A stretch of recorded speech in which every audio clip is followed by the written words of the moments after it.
High, আজ আমি বলবো হোয়াট ইজ মোয়ামায়া ডিজিজ। মোয়ামায়া ডিজিজ হচ্ছে একটা আমাদের ব্রেনের ব্লাড ভেসেল ডিসঅর্ডার, যেখানে আমাদের ব্রেনের ক্যারোটিড আর্টারিতে ব্লকেজ সৃষ্টি হয় অথবা ন্যারোয়িং হয়ে যায়, যার ফলে আমাদের ব্রেনের মধ্যে ঠিকমতো ব্লাড সাপ্লাই হতে পারে না, এবং ব্লাড সাপ্লাই ঠিকমতো না হলে ব্রেনে ঠিকমতো অক্সিজেন পৌঁছাতে পারবে না, যার ফলে সৃষ্টি হয় স্ট্রোক। এর সিনড্রোম কি?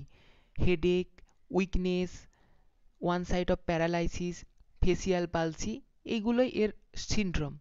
এবারে এর কারণ কি? এর কারণ অনেক কিছু হতে পারে, তবে একটা সমীক্ষা চালিয়ে দেখা গেছে যে আমাদের এশিয়ান কান্ট্রিতেই কিন্তু এর ডিজিজটা বেশি হয়।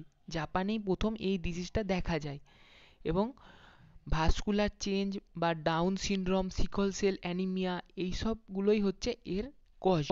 এটা যেহেতু একটা স্ট্রোক, তাই পেশেন্টকে যত তাড়াতাড়ি হসপিটাল নিয়ে যাওয়া যাবে ততই কিন্তু পেশেন্টের পক্ষে ভালো, এবং পেশেন্ট ততই তাড়াতাড়ি সুস্থ হয়ে উঠবে।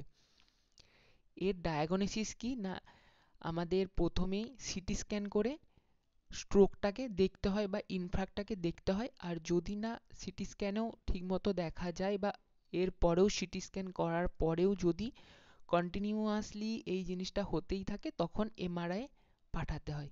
যদি ভিডিওটা ভালো লাগে প্লিজ পেজটাকে ফলো করে দিন। Thank you.